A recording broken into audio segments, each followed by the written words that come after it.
Shalom saudara, banyak orang ingin memiliki kekayaan berlimpah. Namun pertanyaannya, setelah mendapatkan kekayaan, bagaimana menggunakan kekayaan tersebut? Nah, dalam VOP kali ini, kita akan membahas tentang penyalahgunaan kekayaan.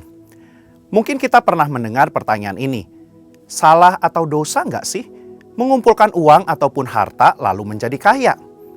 Pertanyaan ini seringkali muncul dalam benak kita sebagai orang percaya, karena kita merasa uang dan harta kekayaan erat kaitannya dengan kehidupan dunia dan bukan bagian dari kehidupan saleh orang Kristen. Tentu saja, pemikiran ini tidak benar sepenuhnya, karena Tuhan juga ingin agar setiap anaknya menikmati kehidupan yang baik, layak, dan diberkati selama di dunia ini. Namun, Dia ingin agar hati kita tidak melekat pada kekayaan itu, dan kita memperoleh serta mempergunakan kekayaan tersebut dengan cara yang benar. Sebagai contoh, setelah kita mendapatkan uang, maka uang tersebut dapat digunakan sebagai alat transaksi untuk memenuhi kebutuhan hidup kita sehari-hari, seperti makan, tempat tinggal, transportasi, dan juga membiayai uang sekolah atau kuliah. Bahkan kita juga bisa memakai uang dan harta kekayaan kita untuk menolong orang lain yang membutuhkan tentunya, dan memuliakan Tuhan, di mana hari-hari ini pun kita diingatkan untuk memberi dalam kemurahan. Oleh karena itu, mengumpulkan harta tidaklah salah dan bukanlah dosa, selama hati kita tidak melekat pada kekayaan itu, dan kekayaan itu diperoleh serta digunakan dengan tujuan yang benar, berguna, dan bertanggung jawab. Kita dapat melihat tokoh-tokoh Alkitab seperti Abraham, Ishak, Yakub, Yusuf dari Arimatea, dan Lydia pedagang kain ungu dari Tiatira juga adalah orang-orang yang diberkati dengan kekayaan. Artinya, Tuhan tidak melarang kita menjadi kaya. Namun Alkitab melarang orang percaya memperoleh kekayaan dengan cara yang tidak halal dan menyalahgunakan kekayaan tersebut. Di dalam Yakobus 5 ayat 1-6, Yakobus mengecam orang-orang kaya pada saat itu karena mereka menyalahgunakan kekayaan. Mereka bertindak sewenang-wenang terhadap orang-orang yang bekerja pada mereka dan hanya memperkaya diri tanpa mempedulikan kepentingan orang lain. Kekayaan menjadi tujuan hidup mereka, dan ini merupakan gambaran cinta akan uang, di mana karena seorang ingin kaya, ia menghalalkan segala cara demi memperoleh kekayaan itu dan menggunakannya untuk kepuasan diri. Menurut Yakobus 5 ayat 1-6, ada 3 dosa atau kesalahan yang dilakukan oleh orang-orang yang memiliki kekayaan. Yang pertama, menahan upah. Tindakan menahan upah merupakan tindakan yang tidak seharusnya dilakukan oleh orang yang diberkati Tuhan dengan kekayaan. Dalam Yakobus 5 ayat yang keempat, orang-orang yang kaya tidak membayar upah buruh sebagaimana yang telah disepakati menurut nilai dan waktunya. Orang-orang ini menahan upah dengan cara yang curang. Mereka terus memperkaya diri dengan cara menindas buruh mereka sendiri. Mereka tidak mempedulikan hukum Tuhan tentang orang upahan, dan ini adalah dosa. Yang kedua, menggunakan kekayaan untuk kepuasan daging. Yakobus 5 ayat 5 menggambarkan bagaimana orang-orang yang telah menerima kekayaan menggunakannya untuk hidup mewah, berfoya-foya, serta memuaskan keinginan hati dan daging mereka. Tentu saja, ini bukanlah tujuan yang dikehendaki oleh Tuhan dan merupakan suatu dosa. Sekalipun kekayaan itu diperoleh dengan cara halal, kita tidak boleh menggunakannya untuk kepuasan diri sendiri. Di sini, Yakobus tidak melarang orang percaya menjadi kaya karena berkat Tuhan. Tetapi kekayaan yang berlimpah itu harus digunakan untuk rencana dan kehendak Tuhan serta memuliakan Tuhan. 3. Menguasai pengadilan. Yakobus 5 ayat 6 memberikan gambaran bagaimana orang-orang yang dengan kekayaan mereka ikut mengadili, menghukum, dan bahkan membunuh orang benar yang tidak dapat melawan.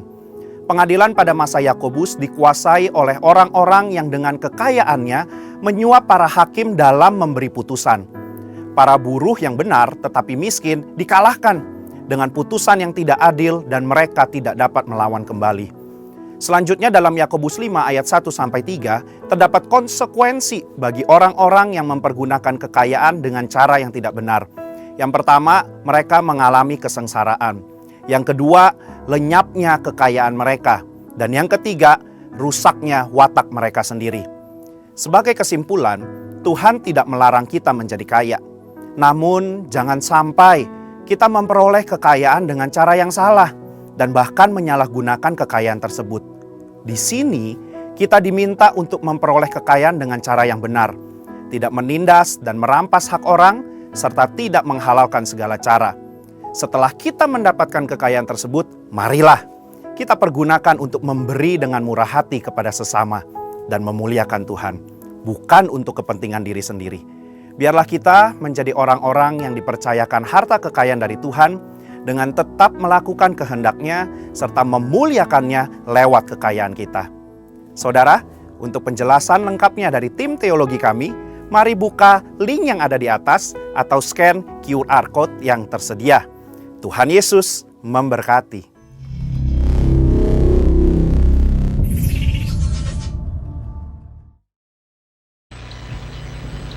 Shalom semuanya, selamat pagi. Saya mengundang kita semua untuk bangkit berdiri bersama-sama. Mari berikan tepuk tangan terbaik untuk Tuhan kita yang luar biasa. Mari kita salam kanan kiri, katakan Engkau sungguh luar biasa pagi hari ini. Haleluya. Haleluya. Tuhan Yesus baik, amin. Amin. Tuhan Yesus baik, amin. Amin. Haleluya. Mari sebelum kita memulai, kita satukan hati di dalam doa. Syakara barata kala barata kala barata kala basyikila barata kala barata kala barata kala barata kalabu. Kau sungguh ajaib Tuhan bagi kami Tuhan. Kau begitu baik Tuhan. Kau begitu dahsyat, begitu luar biasa Tuhan. Yesus Tuhan. Haleluya.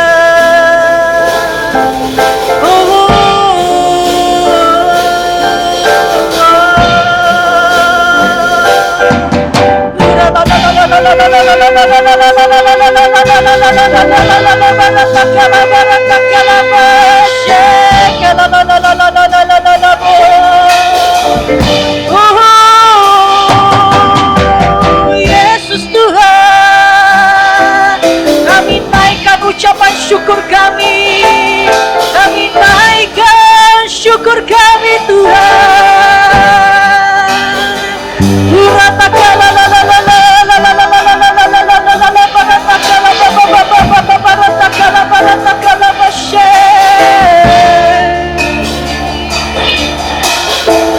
Haleluya. Terima kasih Yesus. Terima kasih Tuhan, Kau mengundang kami untuk hadir Tuhan di rumah-Mu Tuhan di GBI Pantai Permata. Dan setiap teman-teman kami Tuhan yang mengikuti ibadah online ya Bapa, kami percaya Engkau akan berkati kami Tuhan lewat pujian penyembahan yang akan kami persembahkan kepada Engkau ya Bapa.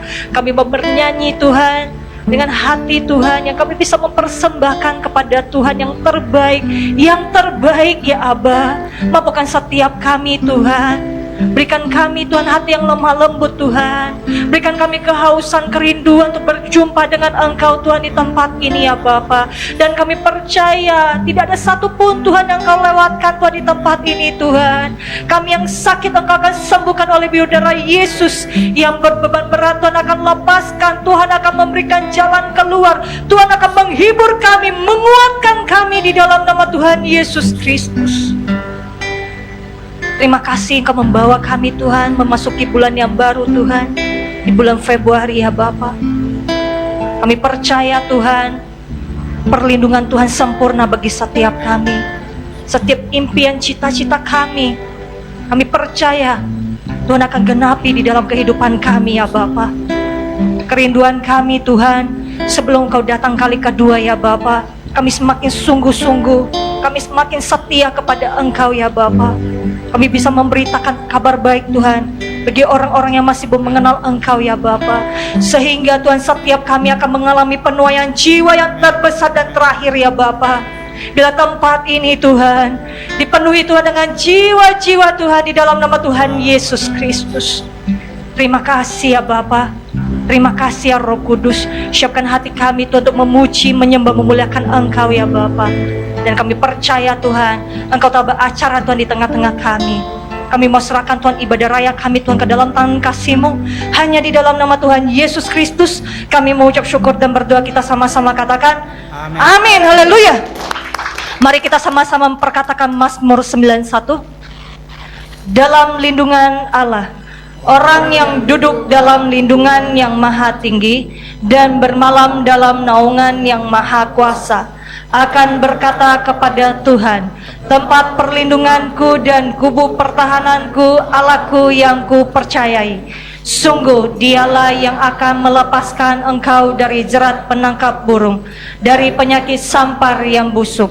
Dengan kepaknya ia akan menudungi engkau, di bawah sayapnya engkau akan berlindung. Kesetiaannya ialah perisai dan pagar tembok. Engkau tidak usah takut terhadap kedahsyatan malam, terhadap panai yang terbang di waktu siang, terhadap penyakit sampar yang berjalan di dalam gelap, terhadap penyakit menular yang mengamuk di waktu petang. Walau 1000 orang reba di sisimu dan 10.000 di sebelah kananmu, tetapi itu tidak akan menimpamu. Engkau hanya menontonnya dengan matamu sendiri dan melihat pembalasan terhadap orang-orang fasik. Sebab Tuhan ialah tempat perlindunganmu, yang maha tinggi telah kau buat tempat perteduhanmu. Malapetaka tidak akan menimpa kamu, dan tulah tidak akan mendekat kepada kemahmu. Sebab malaikat-malaikatnya akan diperintahkannya kepadamu untuk menjaga engkau di segala jalanmu. Mereka akan menentang engkau di atas tangannya, supaya kakimu jangan terantuk kepada batu. Singa dan ular tedung akan kau langkahi. Engkau akan menginjak anak singa dan ular naga. Sungguh hatinya melekat kepadaku, maka aku akan meluputkannya. Aku akan membentenginya sebab ia mengenal namaku. Bila ia berseru kepadaku, aku akan menjawab. Aku akan menyertai dia dalam kesesakan. Aku akan meluputkannya dan memuliakannya. Dengan panjang umur akan kukenyangkan dia, dan akan kuperlihatkan kepadanya keselamatan daripadaku. Amin. Haleluya. Berikan tepuk tangan terbaik untuk Tuhan kita yang luar biasa. Mari kita sama-sama memuji, menyembah, memuliakan Tuhan. Amin. Mari kita sama-sama tepuk tangan.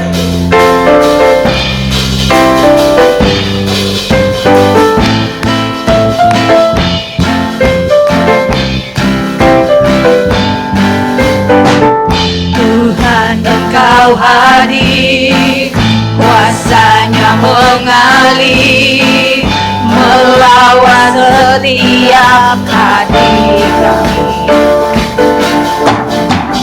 Roh-Mu membebaskan, Roh-Mu membangkitkan, kebesaran-Mu dinyatakan. Diselamatkan untuk menyembah, datanglah kerajaan-Mu di dunia. Dihadapkan terlebur, seluruh jiwa menyatu, nyanyikan pujian senada dengan surga.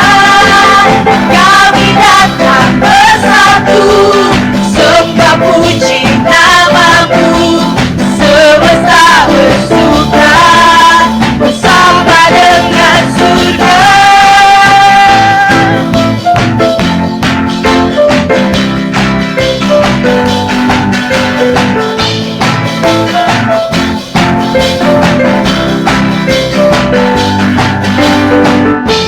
Tuhan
tengah-tengah setiap kita, amin.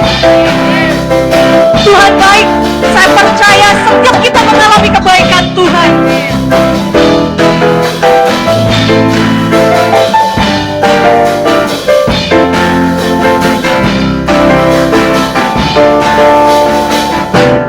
Apa yang tak pernah dilihat mata, yang tak pernah didengar telinga, yang tak pernah timbul di dalam hati, semua disediakannya bagi yang mengasihi Dia. Apa yang tak pernah dilihat mata, yang tak pernah didengar telinga, yang tak pernah timbul di dalam hati, semua disediakannya bagi yang mengasihi Dia. Allah sanggup melakukan segala perkara, dulu, sekarang, dan selamanya. Kuasanya Dia berubah. Allah sanggup melakukan segala perkara, dulu, sekarang, dan selamanya. Kuasanya tak berubah. Apa yang tak pernah dilihat mata, yang tak pernah didengar telinga, yang tak pernah timbul di dalam hati, semua disediakannya bagi yang mengasihi Dia.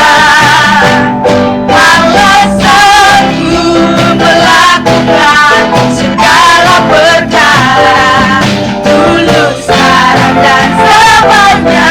Kuasanya tidak berubah. Allah sanggup melakukan segala perkara, dulu, sekarang, dan selamanya. Kuasanya tak berubah. Allah sanggup melakukan segala perkara, dulu, sekarang, dan selamanya.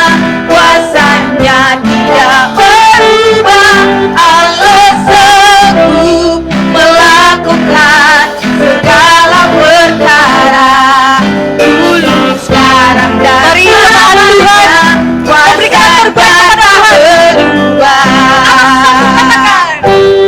Allah sanggup melakukan segala perkara, dulu, sekarang, dan selamanya. Kuasanya tidak berubah. Allah sanggup melakukan segala perkara. Saya percaya. Dulu, sekarang, dan Semangat kami, Bapak selamanya. Pengacara. Kuasanya tak berubah. Allah sanggup melakukan segala perkara, dulu, sekarang, dan selamanya. Kuasanya tidak berubah. Allah sanggup melakukan segala perkara, dulu, sekarang, dan selamanya. Kuasanya tak berubah. Dulu, sekarang, dan selamanya. Dulu, sekarang, dan selamanya. Dulu, sekarang, dan selamanya. Kuasanya tak berubah. Haleluya. Woo! Tak pernah ku ragu akan kesetiaan-Mu. Pegang hidup kami, Tuhan. Pegang hidup, Oh, seluruh jiwaku. sepenuh jiwaku, ku yakin dan percaya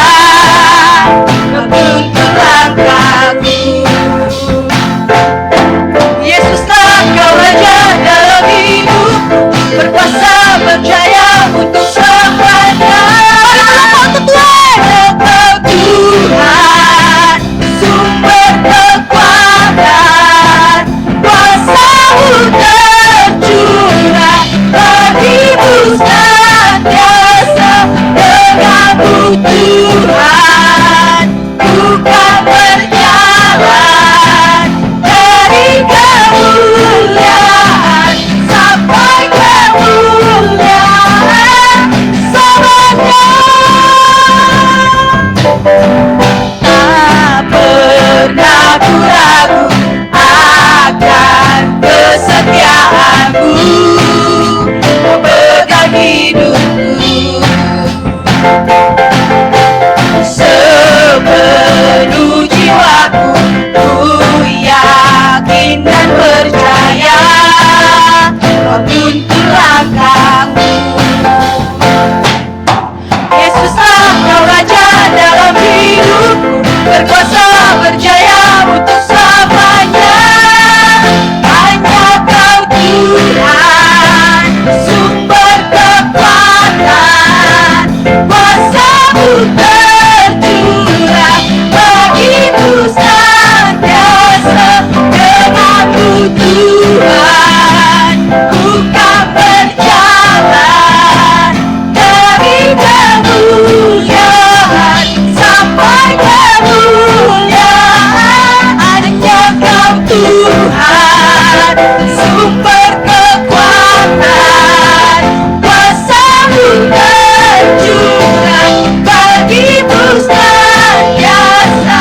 Denganmu Tuhan, ku kan berjalan dari kemuliaan sampai kemuliaan, dari kemuliaan sampai kemuliaan, dari kemuliaan sampai kemuliaan selamanya.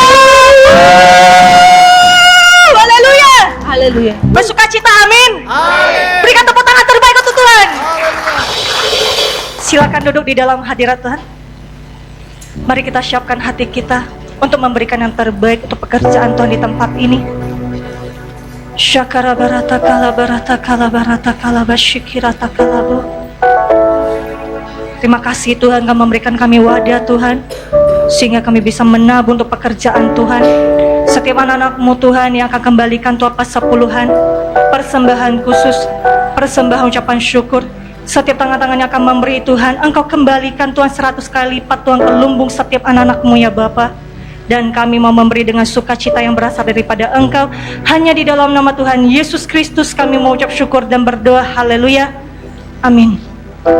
Selamat memberi semuanya. Mari kita siapkan hati kita untuk memuji, menyembah Tuhan. Dan kita akan mendengarkan firman Tuhan pada pagi hari ini. Yes Lord Jesus.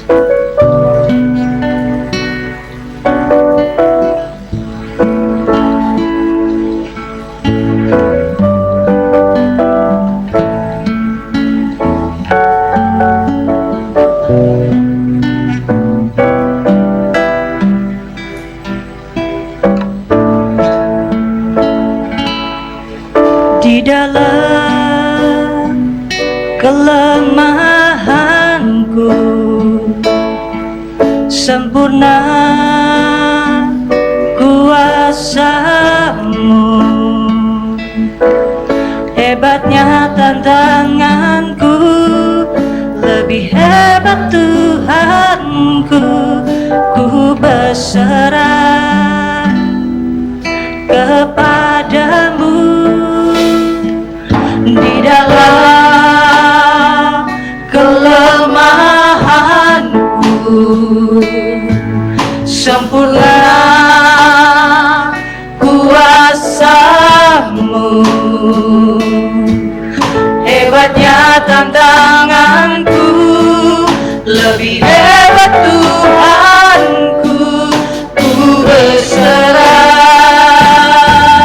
kepadamu yang membelah laut, yang teduhkan badai, yang mustahil pun terjadi karena kuasa-Mu yang pegang hidupku, yang buka jalan bagiku. Kau pembuat mujizat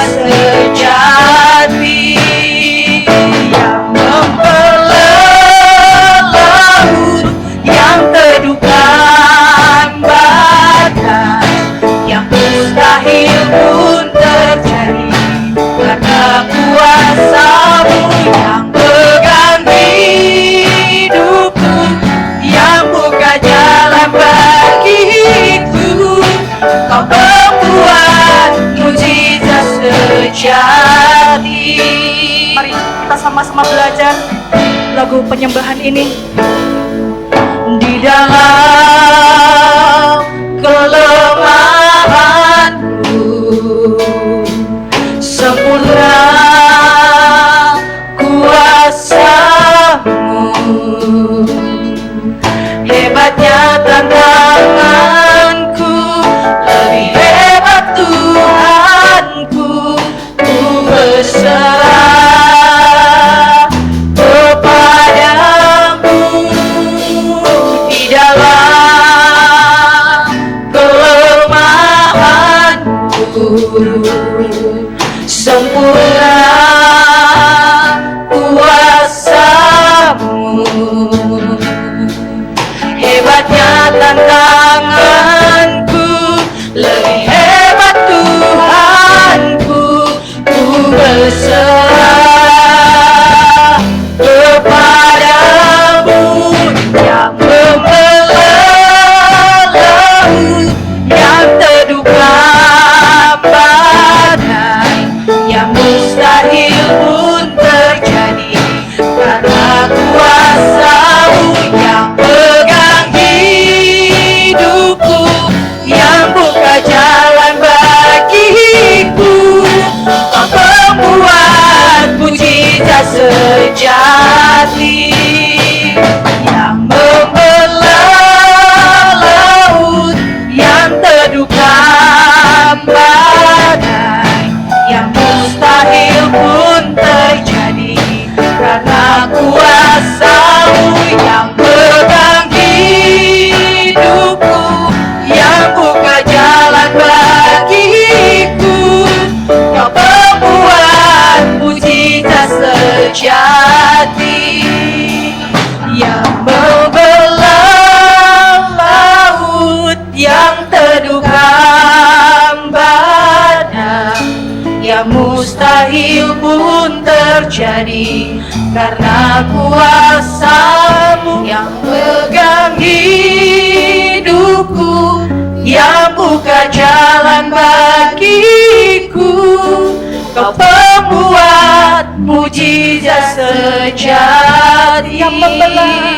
Yang membelah laut, yang teduhkan badai, yang mustahil pun terjadi karena kuasa-Mu. Pegang hidupku, yang buka jalan bagiku, Kau pembuat mujizat sejati. Yang menyanyikan penyembahan ini. Laut, Yes, yang teduhkan badai, pada saat kita mengikuti yang Tuhan, mustahil pun terjadi. Tuhan tidak berjanji Karena kuasa bahwa hidup kita pegang akan baik-baik saja. Yang Tapi buka Tuhan jalan membawa setiap kita Kau membuat mujizat mujizat-mujizat yang sejati. terbaik di dalam hidup setiap Yang kita. membelah laut, yang teduhkan Kau sanggup badai, Tuhan. yang mustahil pun terjadi. Ya Bapa, Kuasa-Mu yang pegang hidup kami Tuhan Yesus. yang buka jalan bagi kami Tuhan. Berikan kami pengalaman yang baru Tuhan. Jadi Tuhan. yang membelah laut, yang teduhkan badai, yang mustahil pun terjadi karena kuasa-Mu. Yang pegang hidupku, yang buka jalan bagiku, Kau pembuat mujizat sejati. Mari kita sama-sama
yang mustahil pun terjadi karena kuasa yang pegang hidupku, yang buka jalan bagiku.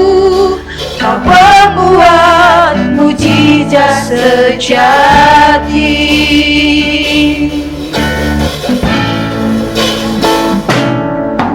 Ku terhubung denganmu, selalu melekat di hatimu. Firman-Mu itulah dasar hidupku, yang berdaulat atasku. Terhubung denganmu, selalu melekat di hatimu. Firman-Mu itulah dasar hidupku, yang di dalam hadirat Tuhan. Kita bangkit berdiri bersama-sama. Terhubung denganmu, selalu melekat di hatimu. Firman-Mu itulah dasar hidupku, yang berdaulat atasku. Ku terhubung denganmu, selalu melekat di hatimu. Saya mengundang Pastor Ayu untuk maju ke depan. Firman-Mu itulah dasar hidupku, yang berdaulat atasku. Terhubung denganmu, selalu melekat di hatimu. Firman-Mu itulah dasar hidupku, yang berdaulat atasku. Terhubung denganmu, selalu melekat di hatimu.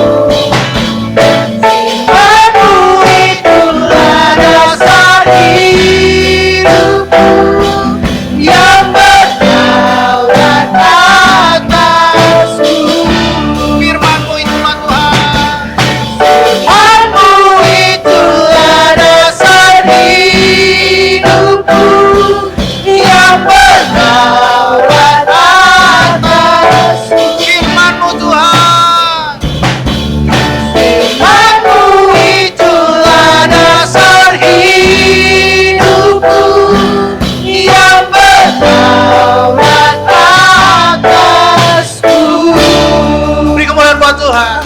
Hira takara labasya karada bayara labasy kirada bayara labayara labasy kirada. Ora labasy kirada bayara labasy kirada matakara labasy kirada labasy. Tuhan Yesus baik. Tuhan Yesus baik. Tuhan Yesus baik. Hira labasya takara labasy kirada bayara labayara labasy kirada labasy. Terima kasih Tuhan. Terima kasih Tuhan.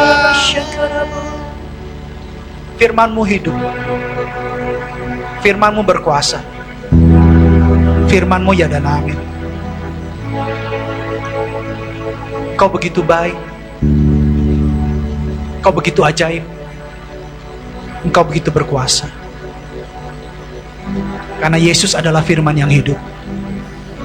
Kami tahu bahwa pada pagi ini kami akan lebih lagi diberkati oleh firman. Roh Kudus urapi kami, urapi hamba-Mu, urapi kami semua, sehingga kami tidak pulang dengan tangan hampa, tapi kami pulang membawa berkat sorga di dalam nama Tuhan Yesus. Berikan harta benda sorga yang baru buat kami. tuntunan yang baru, nasihat yang baru. Sehingga kami semua lebih lagi diperbaharui untuk semakin segambar dengan Yesus di dalam nama Tuhan Yesus. Makasih Bapak yang baik. Berikan kami kefokusan. Taruhkan kami roh yang menghormati Tuhan. Sehingga kami semua mengerti tuntunan Tuhan, kehendak Tuhan dalam hidup kami pribadi lepas pribadi. Dan kami pulang dari tempat ini, kami menjadi pelaku firman di dalam nama Tuhan Yesus. Terima kasih Bapak, berbicaralah. Berbicaralah kepada setiap daripada kami. Kami siap diam dalam hadirat-Mu untuk membenarkan isi hati-Mu. Segala hormat, pujian, kuasa, kemuliaan, kemasyhuran hanya bagi-Mu Tuhan. Dalam nama Tuhan Yesus Kristus, kami mengucap syukur dan berdoa. Yang siap mendengarkan firman Tuhan sama-sama katakan amin. Silakan duduk Bapak Ibu, saudara-saudara sekalian yang terkasih dalam Kristus Yesus. Shalom. Selamat pagi. Puji Tuhan. Hari ini kita akan membahas sesuatu yang baru dan secara tidak langsung rupanya ini yang selaras dengan apa yang Gembala Sidang kita, Pak Niko, sampaikan kemarin kepada kita semua di MDPJ, bahwa beliau dituntun untuk mendoakan para pengusaha. Jadi kemarin itu MDPJ-nya beda dari MDPJ selama saya ada di Begatsu ya. Jadi Tuhan berkata bahwa semua pengusaha itu kemarin doakan Pak Niko secara khusus. Puji Tuhan, ada hal-hal baru yang saya dapatkan.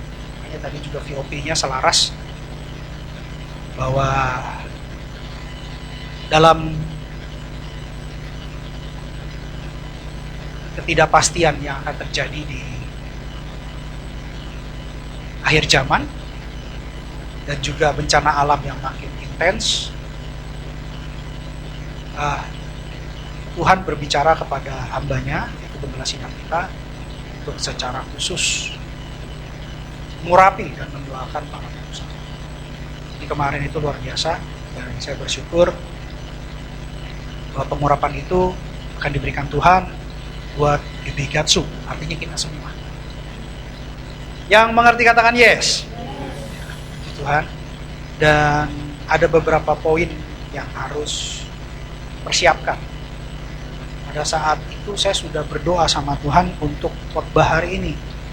Roh Kudus rupanya kasih nats Alkitab yang sejalan dengan MDPJ kemarin. Cuma berbeda penyampaiannya, tetapi kalau saya lihat core intinya itu sama. Jadi kita akan belajar sesuatu yang luar biasa hari ini. Yang mau katakan amin? Amin. Oke. Terkadang kita butuh pengakuan. Tapi tidak semua orang butuh pengakuan. Tapi ada beberapa orang dalam hidup ini yang mungkin butuh pengakuan.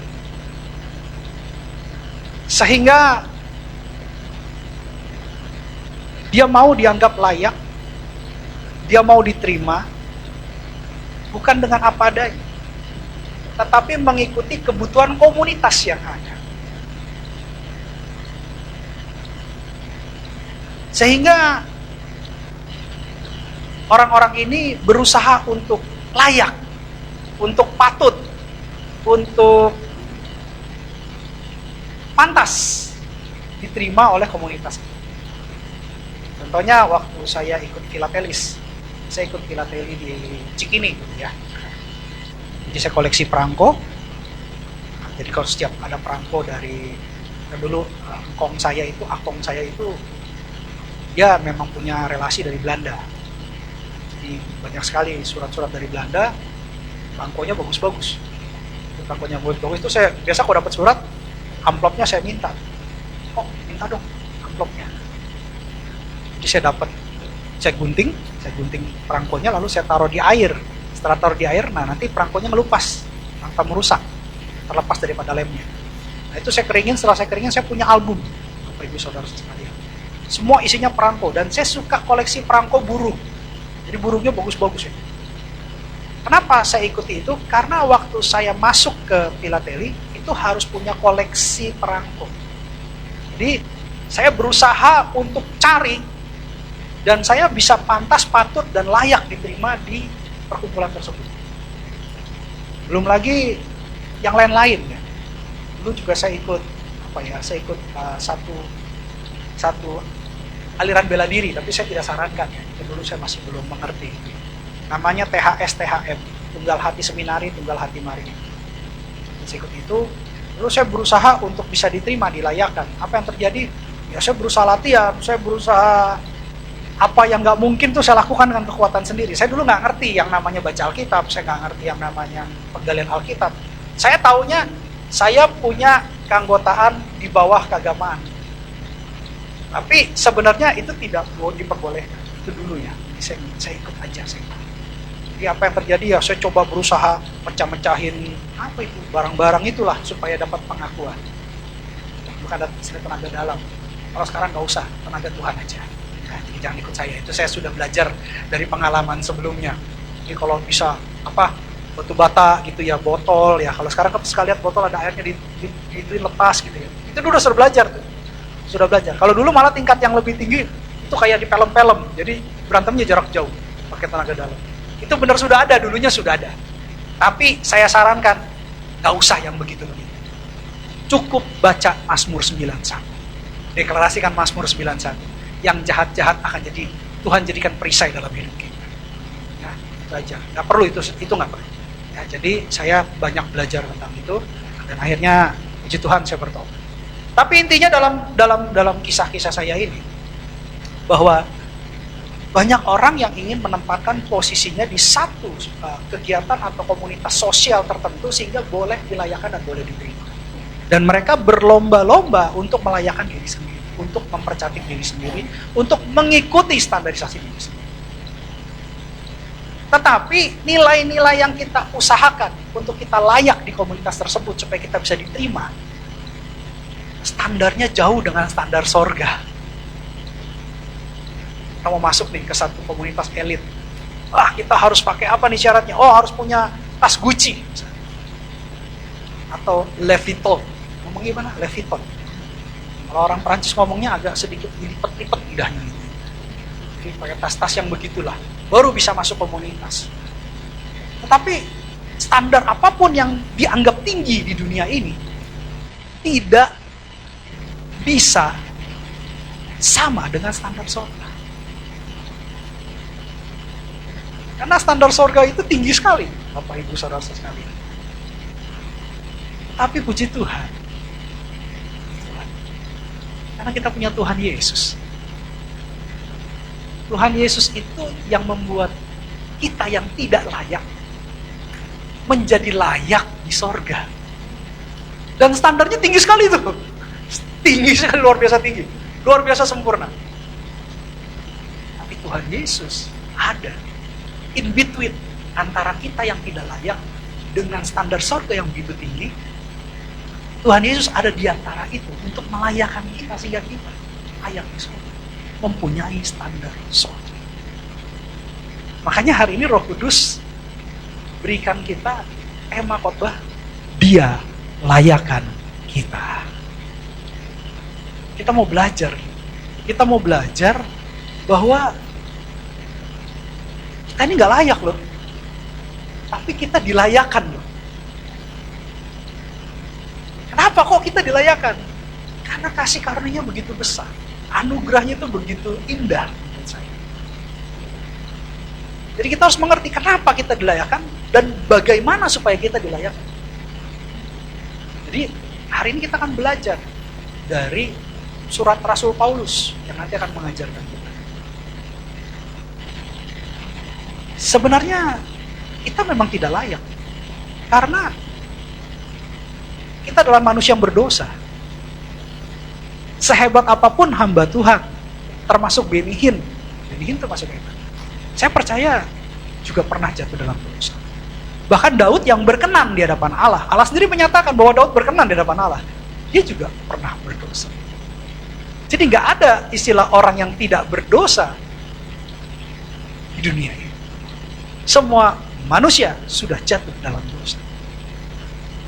Bahkan dari kecilnya manusia juga sudah jahat. Dasar ayatnya ada. Kejadian 6 ayat 5 dan 6. Dari kecil aja manusia sudah jahat itu.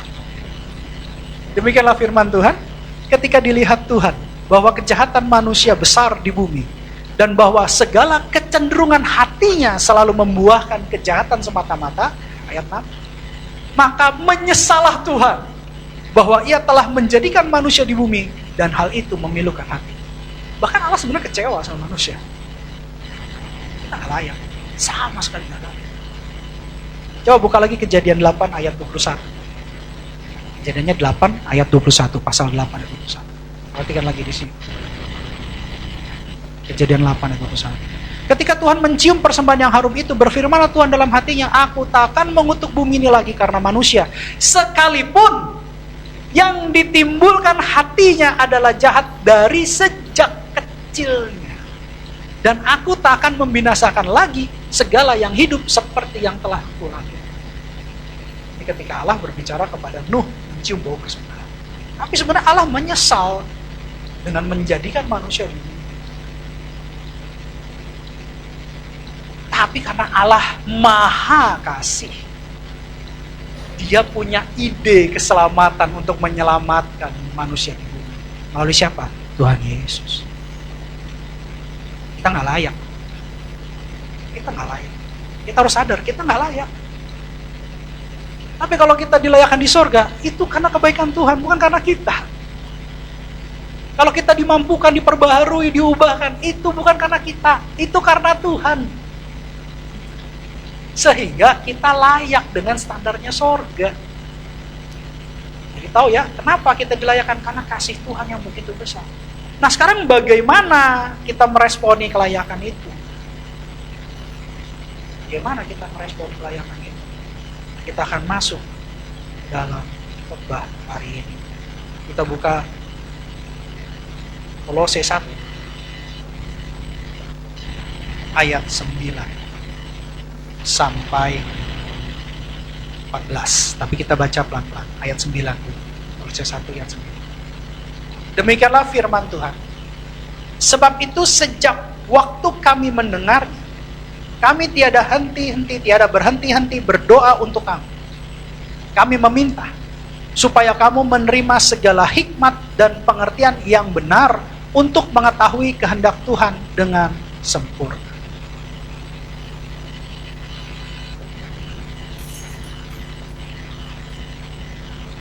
Untuk kita bisa tahu kehendak Tuhan, untuk bisa kita tahu berjalan seturut kemauan Dia, kita harus minta hikmat dan pengertian sorga.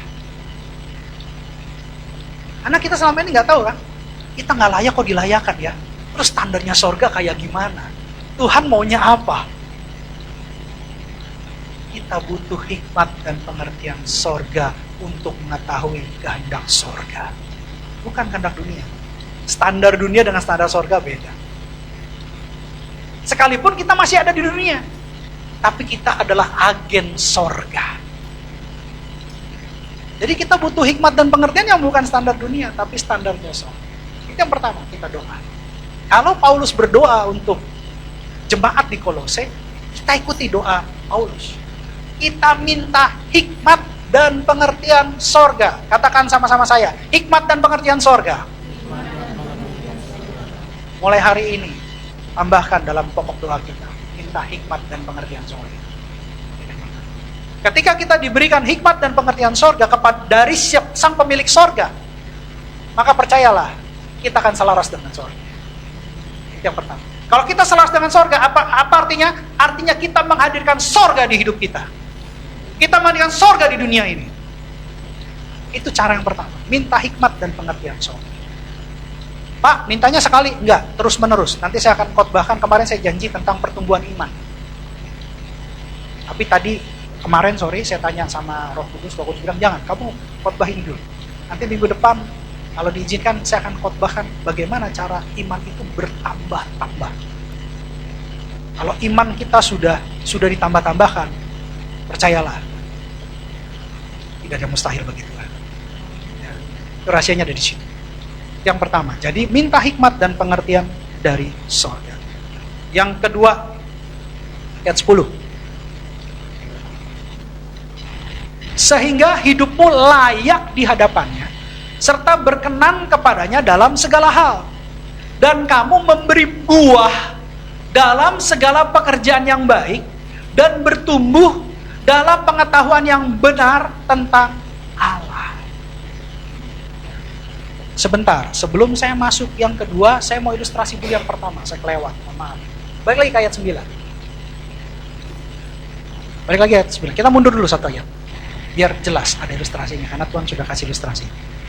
Saya tanya Roh Kudus, saya cari di YouTube, kayaknya ada apa? Baru tadi malam, saya baru dapat. Oke. Ilustrasinya agak luar biasa nih, karena dari surga, bukan dari saya ya. Saya cuma ikutin aja. Wah. Sorry ya, mereknya, mereknya saya belokin dulu deh. Mereknya saya belokin. Nanti endorse lagi. Saya belok. Inilah, saya belokin dulu ya. Oke. 220 mili, 330 mili, 1500 mili.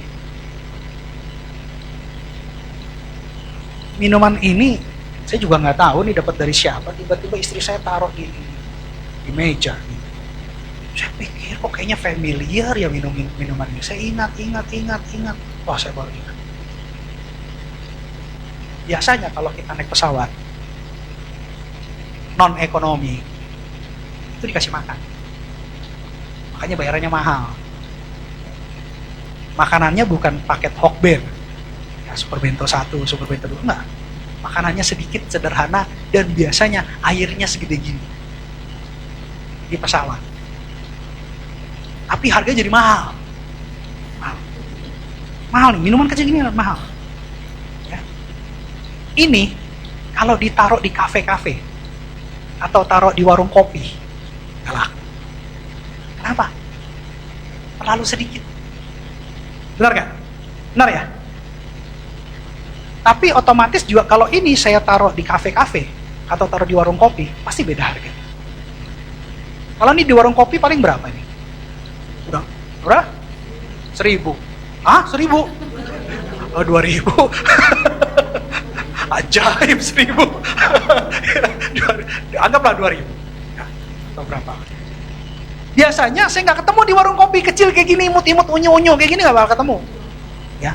Tapi kalau di pesawat ketemu nih. Ini saya baru sadar, ini kayaknya di pesawat dulu nih. Nggak tahu istri saya dapat dari mana, pesawat mana dia naik. Kok nggak ngajak-ngajak saya naik pesawat gitu ya. Jadi saya bingung juga dapat dari mana gitu ya. Tapi saya jadi keinget, ini dulu saya sering pulang balik ke Jakarta ikut MDPJ tiap bulan. Ini nih, dapat minumannya ini. Biasanya kalau di warung kopi atau di kafe-kafe, paling tidak ketemu yang ini. Kalau ini jarang ketemu, ini. Biasanya ini 330 mili. Tadi ada yang 2.000, mungkin ada yang 4.000, tapi biasa secara umum sih 5.000. Tapi kalau di kafe beda nih harganya nih. Mau 18 nggak tahu dah, itu mungkin di VIP lounge itu ya, yang di bandara, mungkin bisa jadi gitu ya. Tapi biasa di kafe-kafe nih 8.000-an gitu ya, 7.000-an, ini biasa gitu. Ya pokoknya kalau yang beda tempat, beda harga nih. Ya, apalagi di udara tadi saya bilang, ini yang segini bisa jadi mahal. Makanya di langit. Nah, kita standar sorga loh. Standar sorga, ingat loh, kita dilayakan di sorga karena Tuhan Yesus. Kita standar sorga loh. Ini standar pesawat aja mahal. Kita standar sorga loh. Amin. Ya, jadi kita udah ngerti ya standar kita kayak gimana gitu loh. Ini aja jadi mahal, air segede gini jadi mahal. Padahal ini nggak laku di kafe nih. Apalagi untuk kuli bangunan, dia pasti beli minumnya kayak gini.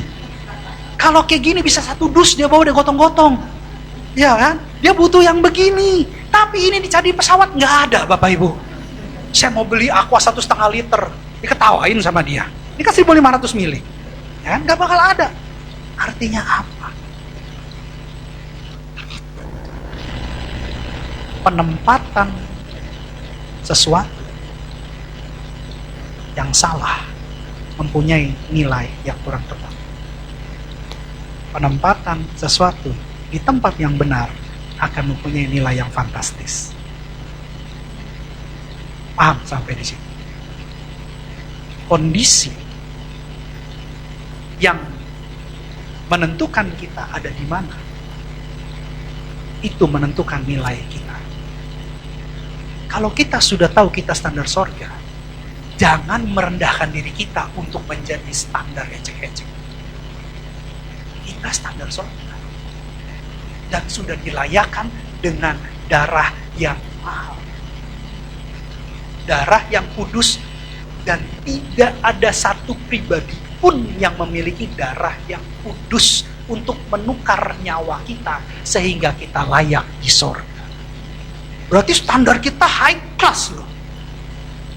Jangan memposisikan diri kita untuk menjadi standar rendahan di bawah standar sorga. Karena kita semua sudah memiliki standar sorga. Katakan amin. Dan itu bukan karena kuat gagah kita, tapi karena kasih karunia Tuhan yang berlimpah. Untuk mengerti posisi kita di mana dan bagaimana memposisikan diri kita, kita butuh hikmat dan pengertian sorga. Itu yang tadi saya mau jelaskan. Kenapa saya skip dulu yang langkah kedua. Jangan sampai kita membuat diri kita mempermalukan sorga. Tapi jadilah agen-agen sorga. Dunia ini jahat. Karena dunia ini bukan di bawah kekuasaan sorga. Tetapi dunia ini sudah dikuasai oleh si jahat. Kita beda. Karena kita berjalan atas firman, melakukan firman, di dalam firman, firman yang adalah Yesus berotoritas dan berkuasa penuh dalam hidup kita. Standar sorga, bahkan sorga hadir dalam hidup. Jadi harus mengerti nih posisinya. Dan kita sebenarnya nggak laku ini, kecil. Tapi ketika di langit jadi mahal. Betul nggak? Betul kan? Kecil ini. Kecil ini. Tapi di pesawat jadi mahal. Itu baru level langit. Langit tingkat 1. Kata Paulus bilang. Paulus bilang langit tingkat 3. Berarti ada tingkat 1, tingkat 2. Lebih lagi kita di surga. Bahkan Yohanes yang terkecil itu juga memiliki tempat di surga. Daud yang kecil dipakai Tuhan untuk jadi raja. Samuel kecil menjadi hakim-hakim terakhir. Yusuf kecil menyelamatkan bangsanya. Jangan merasa diri kita kecil. Kita ini layak di hadapan surga. Makanya minta hikmat dan pengertian surga. Nggak ada yang namanya gambar diri rusak. Nggak ada yang namanya, oh kita ngelawan orang-orang yang kita sudah tahu. Mungkin dia pakai salib besar-besar, tapi hatinya gak ada Kristus. Banyak gak? Banyak. Mendingan yang KTP Buddha hati Kristen. Loh bener gak? Banyak gak orang Kristen KTP-nya masih Buddha? Banyak kan? Tapi hatinya mencerminkan karakter Kristus. Saya lebih senang mengatakan begitu daripada KTP Kristen tapi tingkah laku bukan Kristen. Ya, makanya minta hikmat dan pengertian sorga. Gak ada namanya gambar diri rusak di sini. Semua gambar dirinya seperti sorga. Katakan amin. Ya, gak ada Tuhan rusak. Kita harus saling membangun, saling menasihati, saling mendoakan, saling mengisi, saling memberkati. Ya, itu anak Tuhan kayak gitu. Yang pertama. Baru kita masuk ayat 10. Lanjut yang kedua. Sehingga hidupmu layak di hadapanmu serta berkenan kepadanya dalam segala hal dan kamu memberi buah dalam segala pekerjaan yang baik dan bertumbuh dalam pengetahuan yang benar tentang Allah. Setelah kita minta hikmat dan pengertian sorga, maka percayalah hikmat dan pengertian sorga akan bekerja dalam hidup kita sehingga kita bertumbuh dan berbuah. Yang kedua, makanya minta pertumbuhan dan buah. Jangan hanya minta pertumbuhan. nanti jadi pohon kelor, tinggi-tinggi nggak ada buahnya. Bener gak? Kalau pohon kelapa tinggi ada buahnya. Pohon kelor. Jangan juga minta untuk buah, tapi nggak bertumbuh. Gak bisa juga. Pohon bonsai itu pendek, tapi nggak ada buahnya, bantet. Minta pertumbuhan dan berbuah. Kenapa? Karena dengan pertumbuhan dan berbuah, saya percaya benih yang ditabur satu buah, buah yang dihasilkan banyak buah. Nggak ada satu benih menghasilkan satu buah, satu benih menghasilkan banyak buah. Kalau kita sudah punya benih yang baik dengan hikmat dan pengertian dari sorga, percayalah bahwa kita juga akan diberi pertumbuhan dan berbuah lebat dan manis. Ya. Jadi minta yang kedua, pertumbuhan dan menghasilkan buah, supaya hidup kita jadi berkat dan kita jadi saluran berkat. Amin. Ketika kita diberkati, kita memberkati, Tuhan dipermuliakan, maka percayalah, hidup kita tidak akan sendiri lagi. Lagu-lagu dulu itu ya. Nggak akan. Kenapa? Karena kita sudah jadi berkat. Kita akan jadi orang yang dicari banyak orang, karena orang tahu, kalau ngomong sama dia enak loh, ada jalan keluar. Kalau ngomong sama dia, tadi hati saya yang galau, kacau, karena balonku meletus. Tiba-tiba jadi tenang. Tapi jangan sampai jadi celah dosa. Khususnya konseling beda kelamin ya. Aduh, Bapak kok lebih baik daripada suami saya ya. Nangis di pundak. Bahaya itu. Konseling itu tidak boleh beda kelamin. Kalau mau beda kelamin harus didampingi atau di tempat yang terbuka. Pak, ini sesuatu yang tabu Pak untuk dibicarakan. Saya maunya berduaan sama Bapak. Takut didengar yang lain. Di mana? Di rumah saya Pak. Kebetulan suami saya nggak ada. Anak-anak sekolah, wah itu bahaya itu. Itu bahaya. Tolak dalam nama Tuhan Yesus, darah Yesus. Bawa ke kafe. Kafe kan kalau musiknya tenang. Jangan bawa ke diskotik. Nanti konseling begini-begini ya, bahaya itu. Ya, bawa ke kafe tapi yang terbuka. Jadi di tempat publik. Itu penting. Ini contoh, salah satu contoh untuk menghasilkan buah dalam konseling. Jadi yang pertama, meminta hikmat dan pengertian sorga. Yang kedua, minta pertumbuhan dan berbuah. Yang ketiga, ayat 11. Dan dikuatkan dengan segala kekuatan oleh kuasa kemuliaannya untuk menanggung segala sesuatu dengan tekun dan sabar. Di sekolah, orang yang juara satu, dia bukan hanya beberapa mata pelajarannya nilainya tinggi.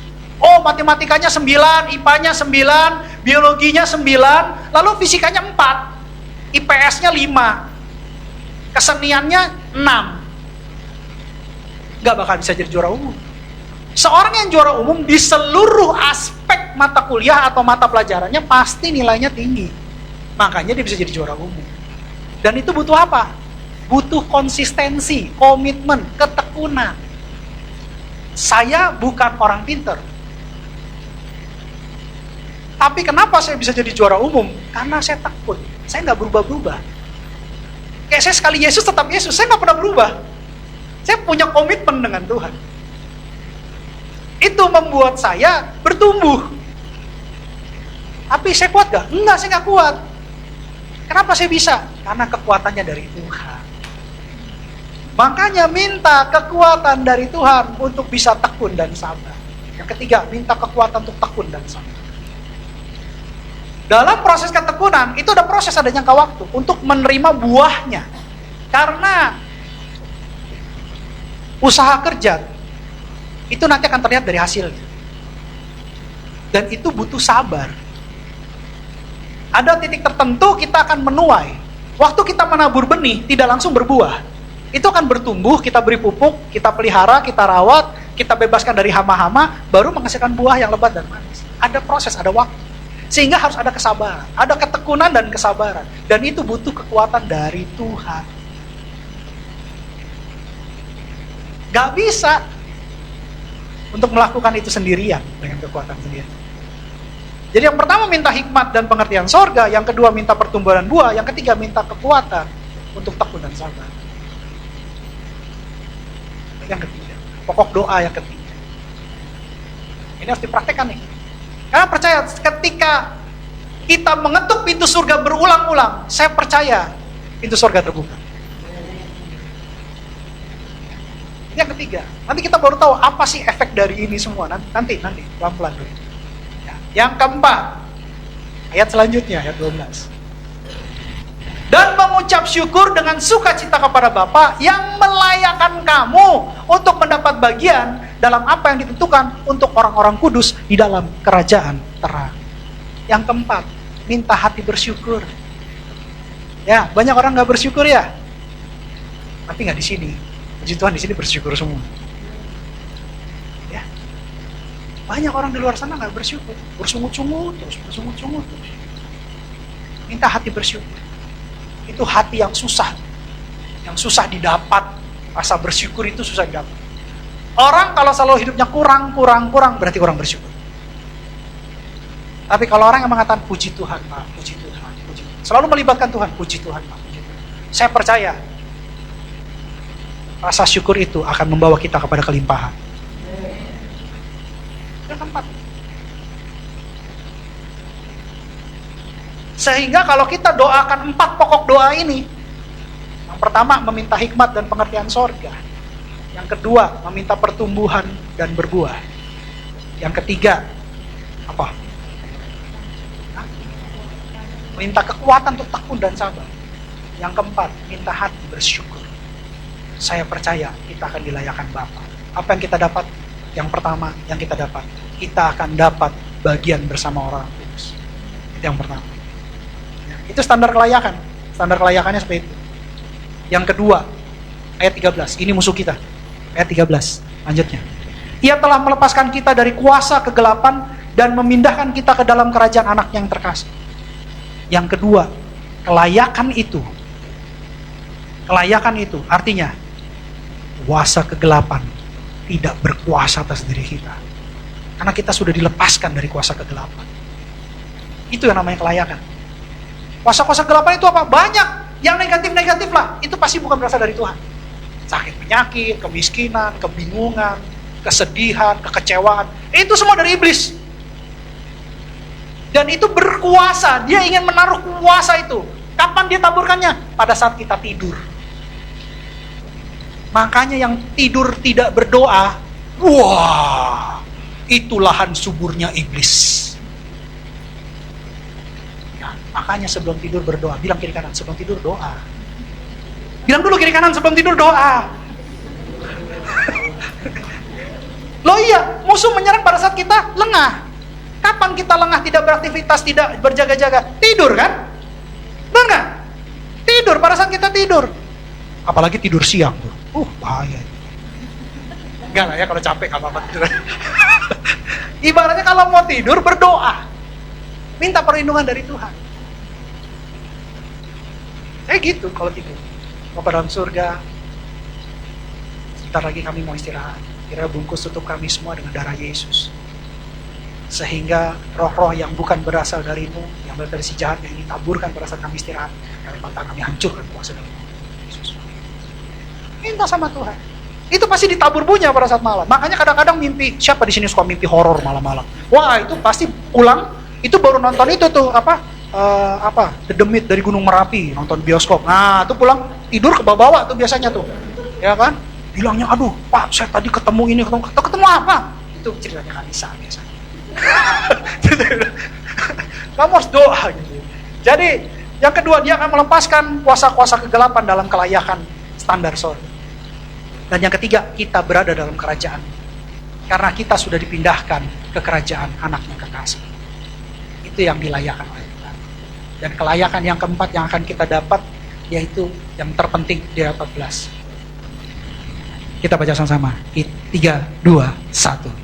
Di dalam Dia kita memiliki penebusan kita, yaitu pengampunan dosa. Ini paling penting. Makanya kita harus lakukan 4 pokok doa. Minta hikmat dan pengertian sorga. Minta pertumbuhan dan berbuah. Minta kekuatan untuk tekun dan sabar. Minta hati yang bersyukur. Terus menerus kita doakan. Sorga akan merespon.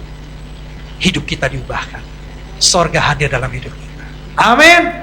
Tuhan Yesus memberkati. Haleluya. Pemusik saya undang untuk maju ke depan. Kita nyanyikan satu lagu.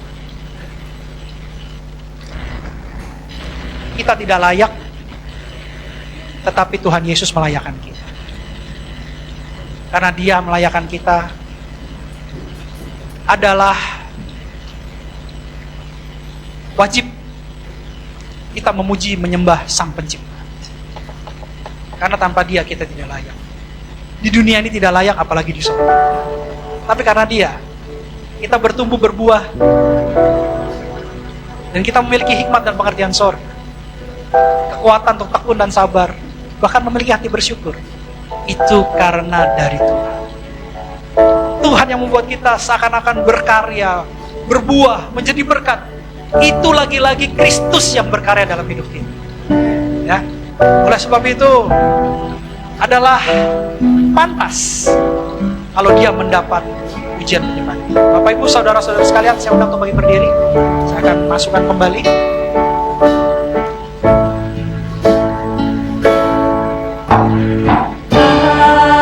Alam semesta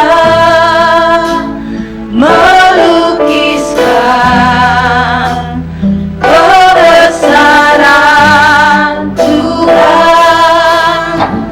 Bumi dan surga menyanyikan kemuliaan nama-Mu. Oh, alam semesta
Terima kasih Bapak buat firman.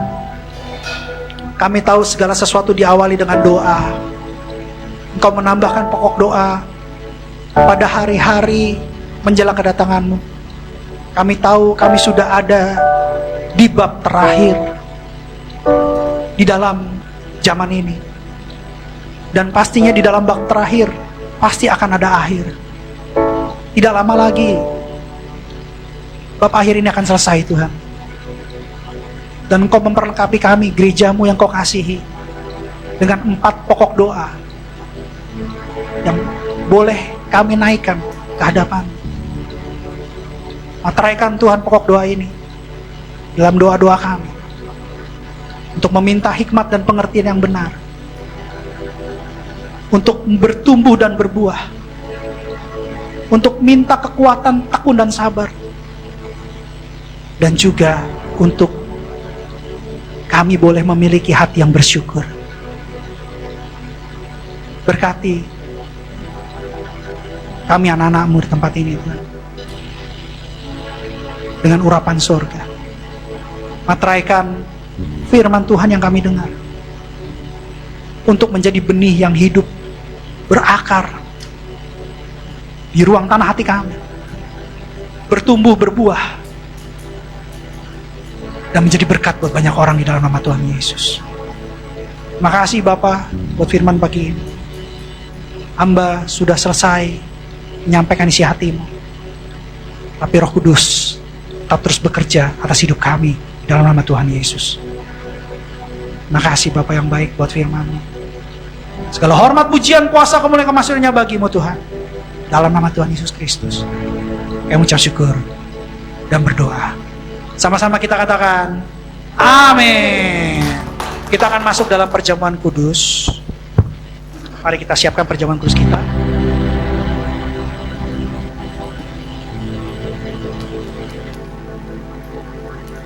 Perjamuan kudus diperuntukkan untuk orang percaya dan anak-anak yang berusia 12 tahun. Setiap kali kita masuk dalam perjamuan kudus, kita akan ingat ayat ini. Sebab setiap kali kamu makan roti ini dan minum cawan ini, kamu memberitakan kematian Tuhan sampai Ia datang.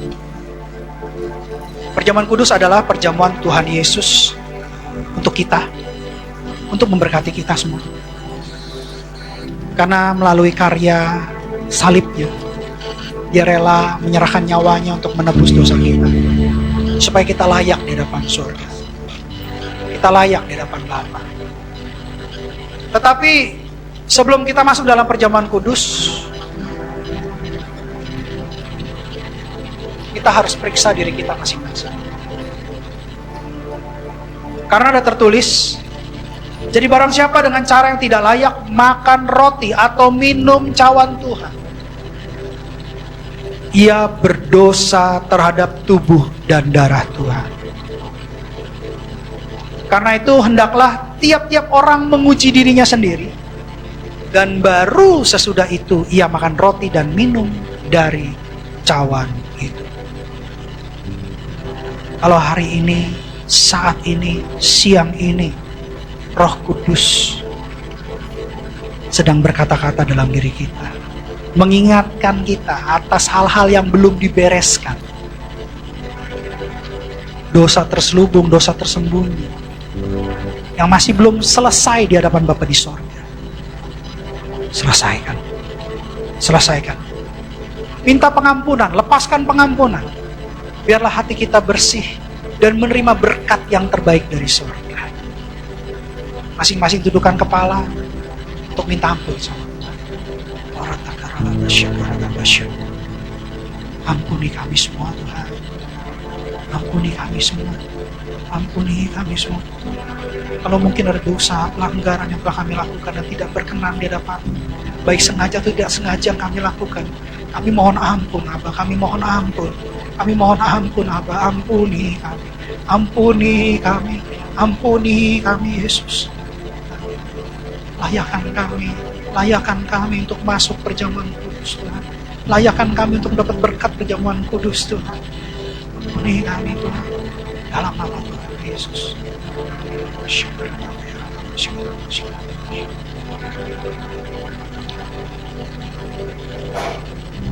Sebab apa yang telah kuteruskan kepadamu telah aku terima dari Tuhan, yaitu bahwa Tuhan Yesus pada malam waktu ia diserahkan mengambil roti. Mari kita angkat roti tinggi-tinggi di tangan kanan kita.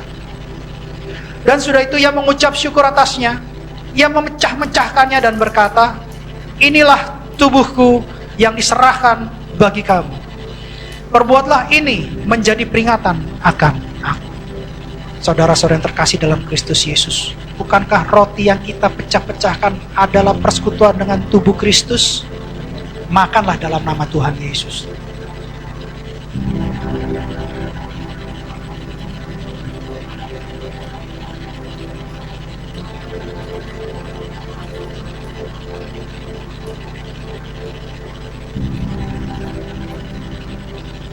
Angkat cawan kita tinggi-tinggi di tangan kanan kita. Demikian juga ia mengambil cawan sesudah makan lalu berkata, cawan ini adalah perjanjian baru yang dimateraikan oleh darahku. Perbuatlah ini setiap kali kamu meminumnya menjadi peringatan akan aku. Saudara-saudara yang terkasih dalam Kristus Yesus, bukankah anggur yang kita minum dengan ucapan syukur adalah persekutuan dengan darah Yesus? Minumlah dalam nama Tuhan Yesus.